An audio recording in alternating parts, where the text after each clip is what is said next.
The First Order retaliation against the Chinese nuclear attack came swiftly. Russian units supported by the First Order stormtroopers flooded over the border and across the Gobi Desert, forcing the PLA into a fighting retreat back to their traditional defensive line along the Great Wall. In the northeast, the North Koreans swept across the border with First Order air support and had marched to within 300 miles from Beijing. From the south and west, Burmese, Laotian, and Vietnamese troops flooded the border. Furthermore, satellite imagery showed that the Filipino army was mobilizing with the help of the First Order in preparation for an amphibious assault along the Chinese coastline. Hi friends, welcome back to another episode of Generation Tech. My name is Alan. This is part 5 of our First Order vs. Earth series. Last episode we were stuck in Mongolia in a stalemate as Russian and Chinese troops both maneuvered to take possession of the same alien crash site. The Russians launched a sneak attack with the help of the First Order and took over the site, but their victory was short-lived as China immediately launched a nuclear attack. Meanwhile, in America, with the help of the Wookiee General Kala, the United States finds out the First Order's true intention to take over the planet.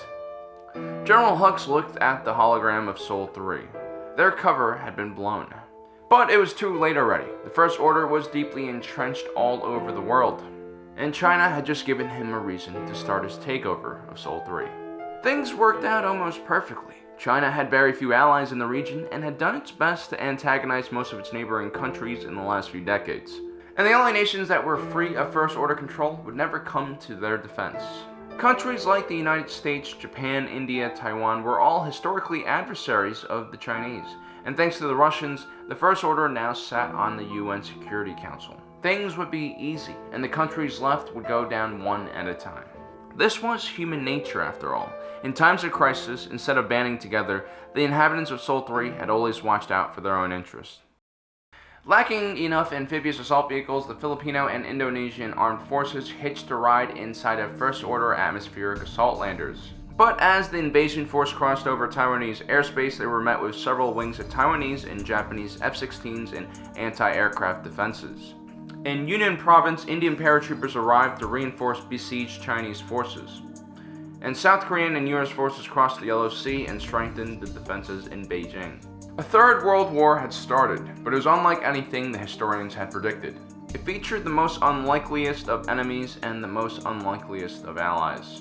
But just as the First Order offensive grinded to a halt, General Hux began activating the inhibitor chip's secondary function. That night would be remembered in history as the Great Purge, as simultaneously 2 billion people across the planet lost control over their own actions. All over the world, coups, political assassinations, and riots exploded as the last ounce of resistance in First Order occupied nations were hunted down and destroyed.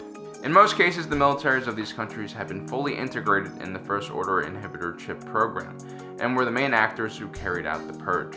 In countries not under the influence of the First Order, those who had been implanted abroad acted as saboteurs and terrorists. And immediately after, General Hux launched his second wave of attacks. Pakistan overran the Indian border. Europe went into flames as Germany, Austria, Italy, Hungary, and Greece declared war on the United Kingdom, France, Poland, and Switzerland. South America and Central America threw their combined weight together against the southern Mexican border. The United States' plan to warn the world had worked, but now its leaders were fearing that the tide was turning against them. Local law enforcement was stretched thin, trying to detect domestic sleeper cells. Joe Cola had been given the go-ahead to send out a distress signal to the resistance. They would need their help to take out the inhibitor chips. General Hux received the ping on his comlink from an individual he hadn't seen in a long time. He opened a nearby holoprojector and a bluish form of Kylo Ren appeared before him.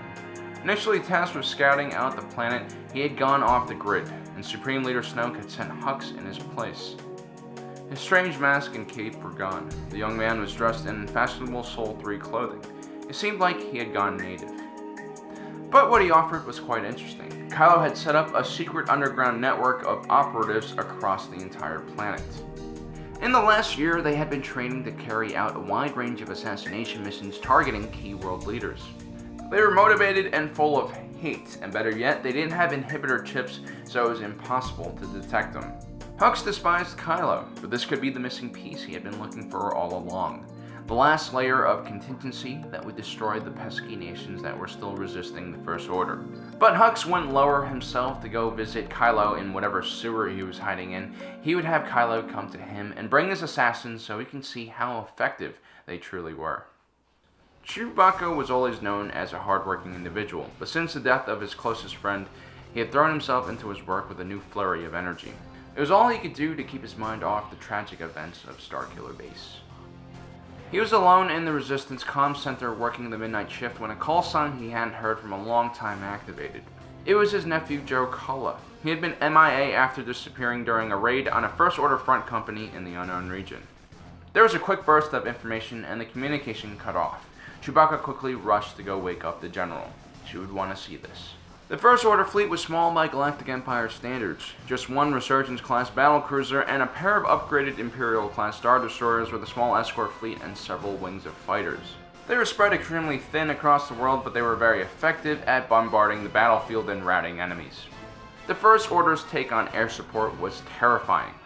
In the 50s and 60s, the Americans had begun toying around with the idea of anti-satellite missiles launched from ground installations as well as high-altitude bombers. This later gave birth to the ASM-135 ASAT program in the 80s, a small anti-satellite missile that could be delivered into low orbit by an F-15 Eagle.